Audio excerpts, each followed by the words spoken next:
Hi everyone, today I'm going to be reviewing Love and Hip Hop Atlanta Season 5, Episode 8.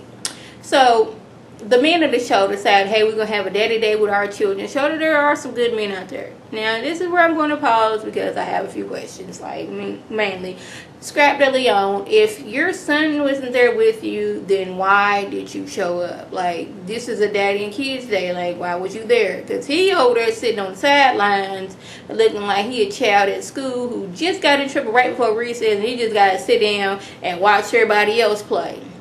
Then there's another stage moment where it's like something straight out of a movie. We got Tiara come showing up because she didn't feel bad because her dude booting like got to her like, hey, you should let Scrap DELEON, see his son. You're wrong from keeping your son away from him. So she and their son, they come strolling up, and this is, oh my goodness, it's happy. I'm surprised that y'all there, like coming together in slow motion. I'm like, the fact that he was there without his son proved to me that this was a stage moment because he wouldn't have no need to be there. This is a daddy and kids day. This ain't no uncle and nephew or my friends and their kids day and I'm there. No. This proved to me that this is a stage moment.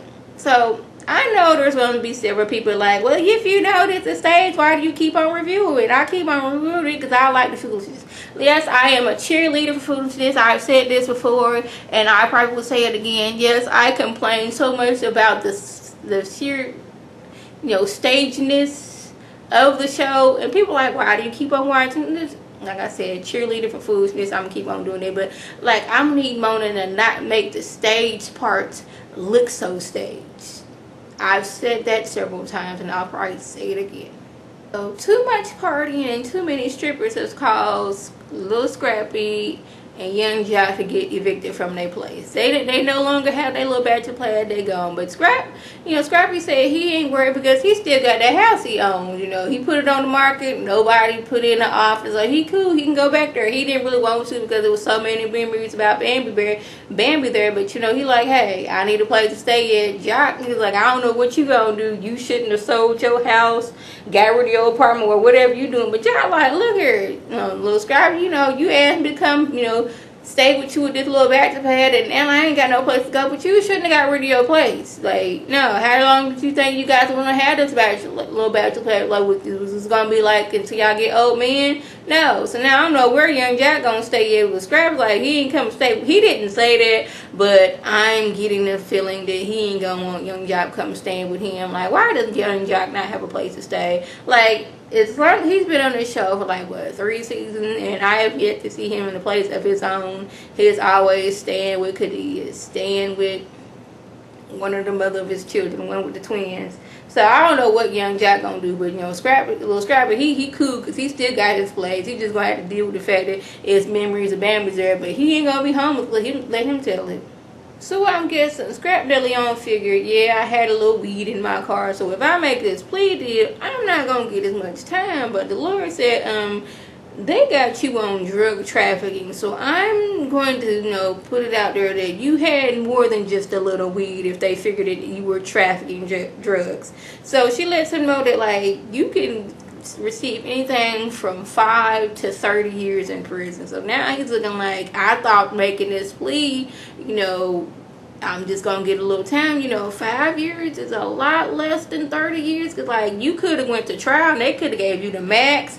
They could have been looking at your background and figure, hey, this dude, he's had several instances where he's done things like this and we just gonna throw the books at him. But he's feeling some type of way like there's rapists and murderers out there, but they gonna get me on a little bit of weed. But like, either way, it's still bad. Like, you took the plea deal, you thought you was gonna be slick and thinking, hey, I'm gonna take the deal, maybe I'll get like probation, maybe I get like 6 months, but they trying to give you 5 years, and now you're trying to play the victim. Like, you had weed in your car, you knew what you were doing, and don't, now that you done got caught and facing jail time, try to make it seem like they trying to tear you down. You knew what you was doing when you had that in your car. You got to take, when you do certain things, you got to take the risk of, hey, if I get caught, I'm going to go to jail and I could get a lot of time. So this whole, there's rapists out there out on the street and they trying to get me. Well, it may or may not be true, but You had that weed in your car. It wasn't like you ain't had nothing in your car. They trying to take you down. You had an illegal substance. It's not as bad as cocaine and, you know, heroin and all that stuff, but it's still in some states considered illegal. And it seemed like you were trafficking it, which made it even worse. So we got this scene with Jessica Dime and Lil Scrappy, and she goes to tell him what went down between her and Bambi.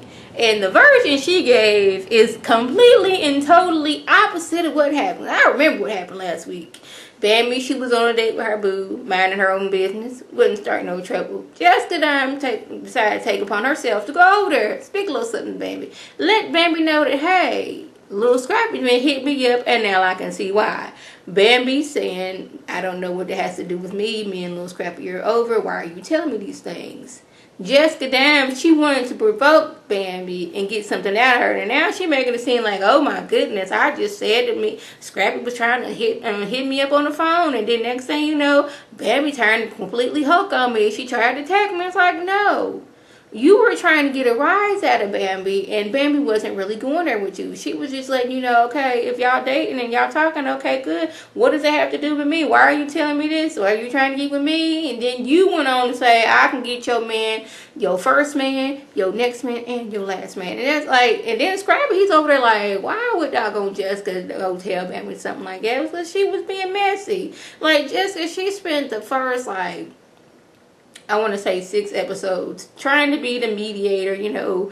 I'm woosah, I'm trying to get everybody together, but it's like, I guess Mona got in her ear like, you're boring right now. We need the old Jessica back. We need Jessica Dime is going to be starting some mess so we can get our ratings back up. So I'm going to need you to get out of this. I'm trying to be peaceful with everybody, and I need you to start some mess again. So Scrap DeLeon sits his family down and let them know that, hey, I got sentenced and I'm, you know, facing 5 years in prison. KK, she ain't really feeling that, like, why they gotta give you that much? You know, we need to get a lawyer, you know, you shouldn't be going to jail that long. But, like, he made a plea deal, and this is the consequences when you do that. He pled guilty, and now he's gonna go to jail. We got Tommy over here doing that instant, most unbelievable cry in the world, like, oh my goodness, no, we're just getting back together. We're just trying to make things work, and now you are leaving me. It's like I didn't see not one tear. I didn't even see a bead of sweat that can be, you know, considered a tear.